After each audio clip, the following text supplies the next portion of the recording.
Memang tidak ada toko yang tutup karena rugi. Ya, tidak ada toko yang tutup karena rugi. Pak, Ya. apakah toko yang selama ini dibuka pernah tutup? Oke, sebentar tak pasang dulu deh. Sahabat Toko Mandiri Indonesia, banyak sekali pertanyaan yang muncul ke saya secara langsung atau di konten-konten atau platform media sosial kami. Pertanyaannya adalah, apakah toko pernah tutup atau rugi? Ya, jadi sahabat Toko Mandiri Indonesia, semua toko yang kami buka itu kami ada grup komunikasi dengan kami. Ya, minimal 1 tahun. Bahkan yang lebih dari 1 tahun kami masih bergabung dan masih berkomunikasi. Kalau pertanyaannya ini, apakah ada toko yang tutup? Apakah toko ada yang tutup? Jelas ada, karena habis sewa. Ya, karena habis sewa terus tidak diperpanjang, terus pindah lagi. Ya, terus apakah ada yang rugi? Jawabannya tidak. Ya, rugi itu artinya kan nombok. Kalau hanya sekedar jalan saja, ada. Berapa? Dari 100 toko, satu yang hanya bisa operasional. Ya, dari 100 toko yang kita buka, satu yang operasional. Toko yang kami buka kurang lebih di 100 ke atas, 200 ke bawah. Setahu kami dari laporannya itu hanya satu yang hanya bakbuk, bahasa Jawanya bakbuk, hanya bisa nutup operasional. Kenapa sahabat Toko Mandiri Indonesia seperti itu? Karena ini omongan saya bisa dapat dipertanggungjawabkan ya. Saya berbicara ini di depan tim saya juga dan di media sosial. Jadi dapat dipertanggungjawabkan. Artinya memang tidak ada toko yang tutup karena rugi. Ya, tidak ada toko yang tutup karena rugi. Saya bisa memberikan garansi atas itu. Kenapa? Karena yang pertama, kami memegang teguh prinsip-prinsip kemitraan atau prinsip-prinsip relasi. Ya, yang pertama yang kami pegang adalah lokasi harus strategis. Lokasi harus strategis. Ya, kami nolak puluhan lokasi atau mitra yang datang ke tempat kami lokasinya tidak strategis. Bahkan ada satu calon mitra yang datang ke tempat kami, kita survei lokasinya lebih dari 5, tidak ada yang masuk.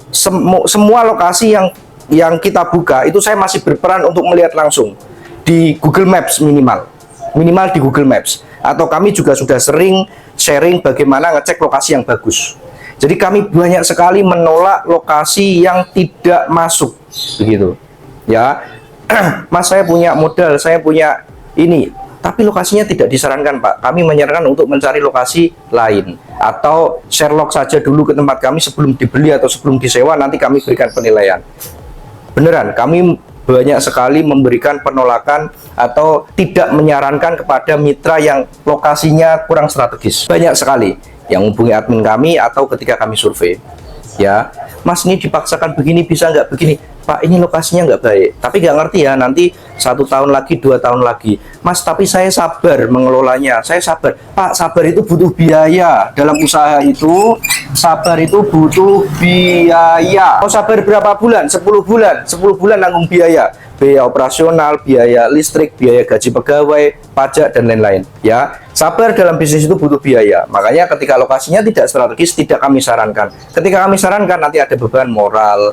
Ya, toko yang dibuka tutup, modalnya besar. Kami ngomong yang manis-manis. Ya, terus satu yang tutup. Ya, dari 100, satu yang tutup. Kenapa? Karena sekali lagi saya sampaikan, tim kami semuanya masih mengikuti grup-grup yang ada di toko tersebut, begitu ya. Dan kami sampai dengan sekarang masih menjalin komunikasi, masih sharing-sharing terus. Yang kedua adalah konsep yang pas. Ada orang punya modal 10 miliar ya, ternyata punya lokasi yang mana lokasi tersebut hanya bisa menyerap kemampuan modal ini 700 juta. Akan saya sampaikan bahwa tidak bisa 10 miliar masuk ke sini. Kalau 10 miliar harusnya swalayan.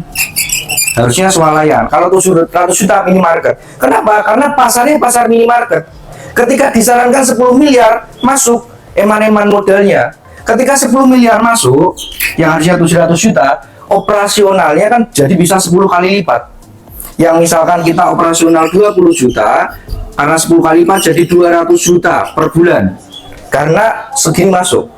Ya, saya buat analogi, masjid yang kecil itu biaya operasionalnya kecil, masjid yang mewah gede itu biaya operasionalnya besar. Seperti itu. Ketika kita memaksakan modal yang besar, lokasi kecil, enggak. Ya, saya tidak tergiur dengan itu. Ya, saya tidak tergiur dengan itu. Ya, karena saya memegang teguh prinsip relasi, prinsip itu. Ya, jadi 10 miliar 700 juta nggak masuk, ya saya sampaikan nggak masuk. Kemarin terakhir sampai ketika datang ke tempat kami sampaikan nggak masuk pokoknya. Karena swalayan itu minimal 4 kecamatan. Dan kita harus tahu PDB kecamatan itu berapa. Ya, anggaran pembelanjaan tiap daerah di kecamatan itu berapa, kita harus tahu PDB-nya. Ya, belanja daerah di situ kita harus tahu minimal harus 4 kecamatan, terus jalan nasional. Kita tidak menyarankan, ternyata tetap buka. Kami melakukan survei, ternyata juga hasilnya tokonya nggak begitu ramai. Serame-ramenya operasionalnya juga besar, ya, karena usaha minimarket itu biayanya besar, ya, biaya operasionalnya juga semakin besar, rasionya semakin kecil, ya. Normal rasio minimarket kita 3%, ketika kita buat swalayan bisa di bawah 3%, begitu, ya. Jadi konsepnya harus pas. Ketika misalkan ini ada mitra punya lokasi yang bagus 10 kali 12, ya, 10 kali 12 sudah dibangun, punya uang 600 juta, ternyata sudah bisa, ya, sebenarnya bisa, tetapi karena sudah dibangun menelan biaya 400 juta karena didakcor, ya, sehingga uang sisa 200 juta, ya. Terus orangnya juga cerita, Pak, kita kan proses pembangunan itu 1 tahun. 1 tahun proses pembangunan itu ternyata sebelahnya sudah ada Alfa, sebelahnya lagi sudah ada Indomaret. Modal saya tinggal 200 juta. Apa yang saya katakan? Bapak sabar dulu, jangan dipaksakan. Ya, mungkin saat ini minimarket belum rezekinya Bapak. Kalau 200 dipaksakan di sini, ya kayak kita terjun payung. Ya. Kompetitornya minimarket nasional kita tampil dengan 200 juta. Saya sampaikan apa adanya bahwa nggak bisa Pak kalau 200 juta. Harus bersabar dulu. Saya juga tidak akan pernah memaksa Bapak beli aja aset dulu 200 jutanya. Untuk beli aset bisa 170, bisa beli aset. Nanti kalau punya dagangan, punya uang lagi, nambah dagangannya. Enggak, kami sampaikan tidak.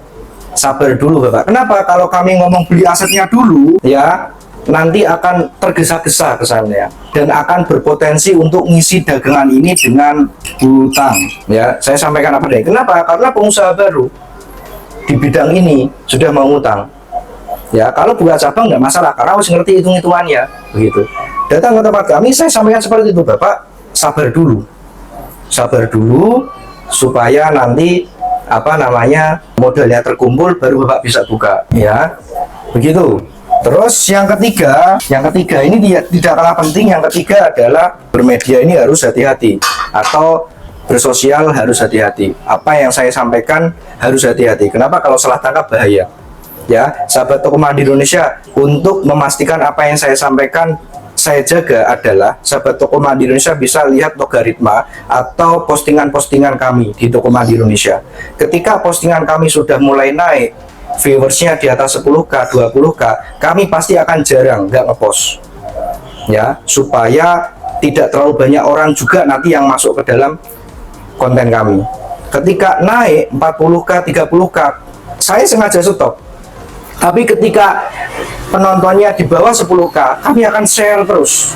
Sehari bisa 3 video, sehari bisa 4 video, ya. Kenapa? Karena yang kami sampaikan adalah harapannya bisa ditangkap oleh komunitas, ya. Jadi tidak salah tangkap, gitu, ya. Baru lihat 2-3 video langsung memutuskan buka minimarket. Jadi harus hati-hati bermedia, begitu, ya. Sahabat Toko Mandiri Indonesia, pentingnya kita memahami konsep A sampai Z dalam berbisnis, ya.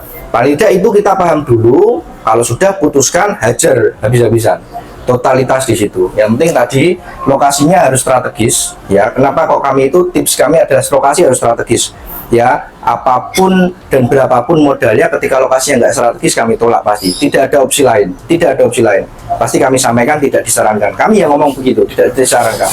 Ketika orangnya ngeyel pengen dibuka terus juga kami, Bapak coba cek deh Indomaret sebelah omsetnya berapa, Alfamart sebelah berapa.